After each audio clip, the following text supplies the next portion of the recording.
Future plus academy. അപ്പൊ ഇന്ന് നമ്മൾ എന്ത് ഡിസ്കസ് ചെയ്യാൻ പോകുന്നതെന്ന് അറിയോ? നിങ്ങൾക്ക് എല്ലാവർക്കും ഇഷ്യൂ വരുന്ന ഒരു കാര്യമാണ് ട്രിഗ്നോമെട്രിയിലെ സൈൻ കോസ് ടാൻ വാല്യൂസ് അല്ലെ.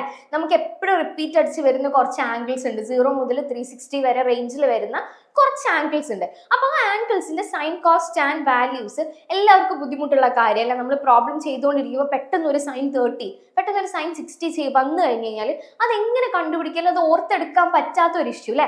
അപ്പൊ അതിന്റെ ഒരു ചെറിയൊരു ട്രിക്കും കൊണ്ടാണ് മിസ് ഇന്ന് ഈ വീഡിയോയിൽ വന്നിരിക്കുന്നത്. അപ്പൊ എല്ലാവരും വീഡിയോ എന്താക്കുക മിസ്സാക്കാതെ കാണാം. അപ്പൊ ഞാൻ ഒന്നും കൂടെ എല്ലാവരും വെൽക്കം ചെയ്യാണ്. അപ്പൊ നമുക്ക് ട്രിക്കിലേക്ക് പോയാലോ? ഓക്കെ, അപ്പൊ ഫസ്റ്റ് നമ്മൾ പറയാൻ പോകുന്നത് മെയിൻ ആയിട്ടുള്ള 4 ആംഗിൾസ് ഉണ്ട്. ഏതൊക്കെയാണ്? 0 ഉണ്ട്, 90, 180, 270. ഈ 4 ആംഗിൾസിന്റെ സൈൻ ആൻഡ് കോസ് വാല്യൂസ് ആണ്. സൈനും കോസും കിട്ടിക്കഴിഞ്ഞാൽ നമുക്കറിയാം ഒബ്വിയസ്ലി ടാൻ എളുപ്പമാണ് അല്ലെ. അപ്പൊ എന്താണ് ടാൻ എന്ന് പറഞ്ഞു കഴിഞ്ഞാല് tan equal to sine by cos ആണ്. മിസ് ഒന്ന് ജസ്റ്റ് ഒന്ന് നിങ്ങൾക്ക് റീഫ്രഷ് ചെയ്ത് തരികയാണ്. പിന്നെ നമുക്കറിയാം സൈനും കോസും ടാനും കിട്ടിക്കഴിഞ്ഞാൽ കൊസീക്കും സീക്കും കോട്ടും കിട്ടാൻ എന്തെങ്കിലും ബുദ്ധിമുട്ടുണ്ടോ? ഇതിന് റെസിപ്രോക്കൽ ആണ് അല്ലെ. കൊസീക്ക് എന്ന് പറഞ്ഞു കഴിഞ്ഞാല് 1 ബൈ സൈൻ ആണ്. അതേപോലെ തന്നെ സീക്ക് എന്ന് പറഞ്ഞു കഴിഞ്ഞാൽ 1 ബൈ കോസ് ആണ്. കോട്ട് എന്ന് പറഞ്ഞു കഴിഞ്ഞാൽ 1 ബൈ ടാൻ ആണ്. ഇത്രയും കാര്യം നിങ്ങൾക്ക് അറിയണം. ഓക്കെ, നമ്മൾ ഈ ഒരു കാര്യത്തിലേക്ക് കടക്കുന്നതിന് മുന്നേ ഇത്രയും കാര്യം എല്ലാവരും ഓർത്ത് വെക്കുക. സൈൻ ബൈ കോസ് ആണ് ടാൻ, പിന്നെ ഇത്രയും ഇതിന് റെസിപ്രോക്കൽസ് ആണ് കൊസീക്ക് സീക്ക് കോട്ട്. അപ്പൊ എല്ലാവരും റെഡി ആണല്ലോ? അപ്പൊ നമുക്ക് വീഡിയോയിലേക്ക് പോയാലോ? അപ്പൊ നമ്മൾ ഇന്നും ഫസ്റ്റ് ആയിട്ട് ഡിസ്കസ് ചെയ്യാൻ പോകുന്നത് 0, 90, 180, 270 എന്നുള്ള 4 ആംഗിൾസിൻ്റെതാണ്. ഓക്കെ, ഇതൊക്കെ എന്ന് പറഞ്ഞാൽ വലിയ കോംപ്ലിക്കേഷൻ ഇല്ലാത്ത സൈൻ കോസ് വാല്യൂസ് ആണ്. അപ്പൊ അത് കണ്ടുപിടിക്കാനുള്ള ഒരു ചെറിയ ട്രിക്കാണ് ഫസ്റ്റ് പറയാൻ പോകുന്നത്. അപ്പൊ അതിന് വേണ്ടിയിട്ട് നമ്മൾ ഫസ്റ്റ് നോക്കേണ്ടത് ഒരു സർക്കിൾ വരയ്ക്കാം. ഈ സർക്കിളിന്റെ പ്രത്യേകത എന്താണ്? നമുക്ക് എക്സ് ആൻഡ് വൈ കോർഡിനേറ്റ്സ് എല്ലാവർക്കും അറിയാം അല്ലെ. അപ്പൊ അതിൽ സർക്കിളിന്റെ റേഡിയസ് എന്ന് പറയുന്നത് 1 യൂണിറ്റ് ആണ്. അല്ലെങ്കിൽ നമ്മൾ ഈ ഒരു എക്സ് ആൻഡ് വൈ കോർഡിനേറ്റിൽ ഈ 1 എന്ന് വരുന്നോടുത്ത് ഓക്കെ ഇങ്ങനെയാണ് സർക്കിൾ എൻഡ് ചെയ്യുന്നുണ്ടാവുക. ഇവിടെയും 1 ഇവിടെയും 1. ഓക്കെ, ഈ എക്സിന്റെ -x-ലും +x-ലും -y-ലും +y-ലും നമ്മളുടെ സർക്കിൾ ടച്ച് ചെയ്യുന്നത് ഫസ്റ്റ് യൂണിറ്റിലായിരിക്കും. സിംപ്ലി പറഞ്ഞാൽ നമ്മളെ സർക്കിളിന്റെ റേഡിയസ് എന്ന് പറയുന്നത് 1 യൂണിറ്റ് ആണ്. നമുക്കറിയാം സർക്കിളിന്റെ സെന്റർ അറ്റ് ഒറിജിൻ എന്താണ്? 0, 0 ആണ് അല്ലേ. അപ്പൊ നമ്മൾ കണ്ടുപിടിക്കാൻ പോകുന്നത് സൈനിന്റെയും കോസിന്റെയും വാല്യൂസ് കണ്ടുപിടിച്ചിട്ട് അതിന് നമ്മൾ ബാക്കി കണ്ടുപിടിക്കാൻ പോവാണ്. അപ്പൊ എല്ലാവരും റെഡി അല്ലേ? അപ്പൊ ആദ്യം നമ്മൾ ചെയ്യാൻ പോകുന്നത് ഈ സർക്കിളിന്റെ ഈ ഒരു 4 അറ്റത്തെ കോർഡിനേറ്റ്സ് എന്തൊക്കെയാണെന്നാണ് എഴുതാൻ പോകുന്നത്. ഓക്കെ, അപ്പൊ ഫസ്റ്റ് വൺ ഈ ഒരു അറ്റത്തെ കോർഡിനേറ്റ്സ് എന്തായിരിക്കും? നമുക്കറിയാം എക്സ് ആൻഡ് വൈ കോർഡിനേറ്റ് അല്ലെ. അതിൽ ഈ എക്സിന്റെ വാല്യൂ ഇങ്ങോട്ടേക്ക് റൈറ്റ് സൈഡിലേക്ക് പോസിറ്റീവ് ആണ്, ലെഫ്റ്റ് സൈഡിലേക്ക് നെഗറ്റീവ് ആണ്.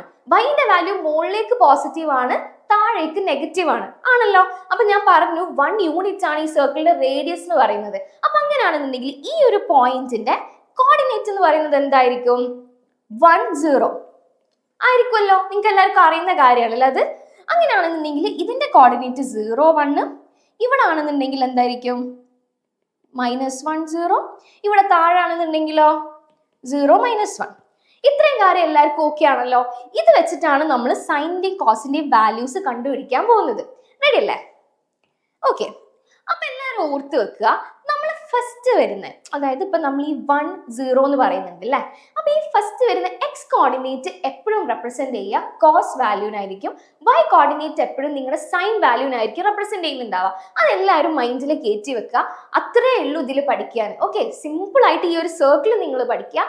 അതേപോലെ തന്നെ ആലോചിച്ച് വെക്കുക സൈൻ വാല്യൂ എപ്പോഴും നിങ്ങളുടെ വൈ കോർഡിനേറ്റും കോസ് വാല്യൂ എപ്പോഴും എക്സ് കോർഡിനേറ്റിനെയാണ് റെപ്രസെന്റ് ചെയ്യുന്നത്. ഓക്കെ, അപ്പൊ അത് വെച്ച് നമുക്ക് പെട്ടെന്ന് വാല്യൂസ് ഡിസ്കസ് ചെയ്താലോ? അപ്പൊ 0 ഡിഗ്രീന്റെ കേസിൽ നോക്കുകയാണെന്നുണ്ടെങ്കിൽ ഇവിടെ ആണല്ലേ 0 ഡിഗ്രി. ഈ ഒരു കാണുന്നതാണ് 0 ഡിഗ്രി എന്ന് പറയുന്നത്. നമ്മൾ ഈ റെഡിൽ മാർക്ക് ചെയ്തിരിക്കുന്നത് അല്ലെ. അപ്പൊ ഈ 0 ഡിഗ്രിയുടെ സൈൻ വാല്യൂ അങ്ങനെയാണെങ്കിൽ എന്തായിരിക്കും? ഞാൻ പറഞ്ഞു 0 ഏതായാലും sine value represents Y coordinate ആണ് അല്ലെ. അപ്പൊ ഈ സൈൻ 0ന്റെ വാല്യൂ എന്താണ്? ഇവിടെ വൈ കോർഡിനേറ്റ് എന്താണ്? 0 ആണ്. അപ്പൊ കോസ് 0 എന്താണ്? 1 ആണ് അല്ലെ. കാരണം ആ ഒരു പോയിന്റിലെ എക്സ് കോർഡിനേറ്റ് എന്ന് പറയുന്നത് 1 ആണ്. അതുകൊണ്ട് അതിന്റെ കോസ് എന്താണ്? 1 ആണ്. അങ്ങനെയാണെന്നുണ്ടെങ്കിൽ നമുക്ക് ടാൻ കണ്ടുപിടിക്കാൻ എന്തെങ്കിലും കുഴപ്പമുണ്ടോ? സൈൻ ബൈ കോസ് ആണ്. അപ്പൊ 0/1 = 0. പഠിച്ചല്ലോ. ഇതേപോലെ നമുക്കൊന്ന് സിമ്പിൾ ആയിട്ട് ബാക്കി കണ്ടുപിടിച്ചാലോ? 90 ഡിഗ്രി എന്ന് പറഞ്ഞാൽ എന്താ? പെർപെൻഡിക്കുലർ ആണ്. അതുകൊണ്ട് തന്നെ ഈ ഒരു പോയിന്റ് ആണ് അല്ലെ 90 ഡിഗ്രീനെ റെപ്രസെന്റ് ചെയ്യുന്നത്. ഈ ഇതിന്റെ പോയിന്റ് എന്താണ്? 0, 1 ആണ്. എക്സ് കോർഡിനേറ്റ് 0യും വൈ കോർഡിനേറ്റ് 1ഉം ആണ്. അപ്പൊ അങ്ങനെയാണെന്നുണ്ടെങ്കിൽ സൈൻ 90 ഡിഗ്രി എന്തായിരിക്കും? എന്തായിരിക്കും ഉണ്ടാവുക? 1 ആയിരിക്കും അല്ലെ? കാരണം എന്താ, ഇതിന്റെ y കോർഡിനേറ്റ് 1 ആണ്. അതേപോലെ തന്നെ cos 90 ഡിഗ്രി എന്ന് പറയുന്നത് 0 ആണ്. അപ്പൊ അങ്ങനെയാണെങ്കിൽ tan എന്തായിരിക്കും? tan equal to sine by cos ആണ് അല്ലെ? അപ്പൊ 1/0 നോട്ട് ഡിഫൈൻഡ് ആണ്. എന്തുകൊണ്ടാണ് നോട്ട് ഡിഫൈൻഡ് ആയത്? 0 വെച്ചിട്ട് ഡിവൈഡ് ചെയ്യുന്നത് പോസിബിൾ അല്ല. അപ്പം നമ്മൾ അതിനെ നോട്ട് ഡിഫൈൻഡ് എന്നാണ് പറയാ. ഈ ഒരു കേസിൽ തന്നെ നമുക്ക് എന്തൊക്കെ 180 ഡിഗ്രീൻ്റെതും അതേപോലെ തന്നെ 270 ഡിഗ്രീൻ്റെതും നമുക്ക് കണ്ടുപിടിച്ചൂടെ സിമ്പിൾ ആയിട്ട്. ഇപ്പൊ 180 ഡിഗ്രീന്റെ കേസ് നമ്മൾ റെപ്രസെന്റ് ചെയ്യുക ഈ ഒരു സൈഡ് ആണ് അല്ലെ? അപ്പൊ -1 0 ആണ്.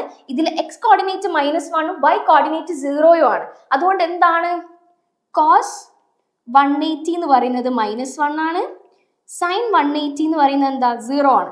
അപ്പൊ അങ്ങനെയാണെങ്കിൽ tan 180 എന്തായിരിക്കും? sin by cos 0 by -1 equal to 0. Simple അല്ലേ അത്? അതേപോലെ തന്നെ നമുക്ക് സിമിലർലി 270 ഡിഗ്രി വരുന്നുണ്ടാവുക ഈ ഒരു ഭാഗത്തായിരിക്കും. അപ്പൊ അതിന്റെ കോർഡിനേറ്റ് എന്താ, 0 -1 ആണ്. അപ്പൊ നമുക്കറിയാം sin 270 ഈക്വൽ ടു -1 ആണ്, cos 270 ഈക്വൽ ടു 0. അങ്ങനെയാണെങ്കിൽ tan 270ന്റെ വാല്യൂ എന്താണ്? -1/0 നോട്ട് ഡിഫൈൻഡ് ആണ് അല്ലേ? അപ്പൊ ഓക്കെ ആണല്ലോ. അപ്പൊ അത്രേ ഉള്ളൂ. അപ്പൊ നമുക്ക് 2 നോട്ട് ഡിഫൈൻഡ് വന്നു ഇവിടെ അല്ലെ? നോട്ട് ഡിഫൈൻഡ് വന്നത് ഏതൊക്കെയാണ്? ഒന്ന് tan 90 വന്നു, അതേപോലെ തന്നെ tan 270. ഈ രണ്ടെണ്ണത്തിന്റെ വാല്യൂ നോട്ട് ഡിഫൈൻഡ് ആണ്. ബാക്കിയൊക്കെ കണ്ടുപിടിക്കാൻ എളുപ്പല്ലേ? സിമ്പിൾ അല്ലേ ട്രിക്ക്? അപ്പൊ നമ്മൾ ഇതിൽ ഇത്ര കാര്യം പഠിച്ചാൽ മതി. tan എന്താന്ന് പഠിക്കണം, അതേപോലെ തന്നെ റെസിപ്രോക്കൽസ്. ഇത്രയും വാല്യൂസ് നമുക്ക് കിട്ടിക്കഴിഞ്ഞാൽ കൊസീക്കും കോട്ടും കണ്ടുപിടിക്കാൻ എന്തെങ്കിലും ബുദ്ധിമുട്ടുണ്ടോ? ഇല്ലല്ലോ, ഈസി അല്ലേ? അപ്പൊ ഈ ഒരു സർക്കിൾ നിങ്ങൾ പഠിച്ചു വെക്കണം. ഒന്നുമില്ല, 1 യൂണിറ്റ് റേഡിയസിൽ ഒരു സർക്കിൾ വരച്ചു കഴിഞ്ഞാൽ നമുക്കറിയാം ഒബ്വിയസ്ലി നമ്മൾ ആക്സിസിൽ ടച്ച് ചെയ്യുന്ന എക്സിന്റെയും വൈന്റെയും ആക്സിസിൽ ടച്ച് ചെയ്യുന്ന പോയിന്റ്സ്, അതിന്റെ കോർഡിനേറ്റ്സ് നമ്മൾ എടുക്കുകയാണ്. 1 യൂണിറ്റ് എന്ന് പറയുമ്പോൾ നമുക്കറിയാം ഇവിടെ 0 1 ഉണ്ട്, അതേപോലെ തന്നെ 1 0 ഉണ്ട്, -1 0 ഉണ്ട്, 0 -1 ഉണ്ട് അല്ലെ? അപ്പൊ ഇത്രയും കോർഡിനേറ്റ്സ് കറക്റ്റ് ആക്സിസിൽ ഈ സർക്കിൾ ഇന്റർസെക്ട് ചെയ്യുന്ന കോർഡിനേറ്റ്സ് എടുക്കുന്നു. അതിൽ x coordinate represents the cause, അത് ആലോചിച്ച് വെക്കുക. y കോർഡിനേറ്റ് ആണെന്നുണ്ടെങ്കിലോ സൈനിനാണ് റെപ്രസെന്റ് ചെയ്യുന്നത്. ഇത്രയും കാര്യങ്ങൾ ഓർത്ത് വെച്ചാൽ നമുക്ക് ഈ ഒരു സർക്കിൾ വരച്ചാൽ തന്നെ നൈസായിട്ട് എഴുതിക്കൂടെ? അപ്പൊ ഓക്കെ ആണല്ലോ, എല്ലാവരും പഠിച്ചില്ലേ? ഓക്കെ ആണല്ലോ. അപ്പൊ നമ്മൾ എന്തൊക്കെ പഠിച്ചു? 0 പഠിച്ചു, 90 പഠിച്ചു, 180 പഠിച്ചു, 270 പഠിച്ചു. ഇനി 360 ബാക്കിയുണ്ട് അല്ലെ? 360 നമ്മൾ എക്സ്ട്രാ പഠിക്കേണ്ട ഒരു ആവശ്യമുണ്ടോ? ഇതൊരു റൗണ്ട് കംപ്ലീറ്റ് ചെയ്ത് വരുന്ന സമയത്ത് എവിടാ നമ്മൾ തിരിച്ചെത്തുന്നത്? നമ്മൾ 0ന്റെ അതേ വാല്യൂലാണ് തിരിച്ചെത്തുന്നത് അല്ലെ? പിന്നെ ഇത് റിപ്പീറ്റിംഗ് ആണ്, നമുക്കറിയാം ഒരു സർക്കിൾ ആണ് അല്ലെ? അപ്പൊ ഈസി അല്ലേ? അപ്പൊ എല്ലാവരും ഉഷാറല്ലേ? പഠിച്ചില്ലേ? അപ്പൊ ഇതേപോലുള്ള വീഡിയോസിന് വേണ്ടിയിട്ട് എല്ലാവരും ഫ്യൂച്ചർ പ്ലസ് അക്കാഡമിയുടെ യൂട്യൂബ് ചാനൽ സബ്സ്ക്രൈബ് ചെയ്യുക. താങ്ക്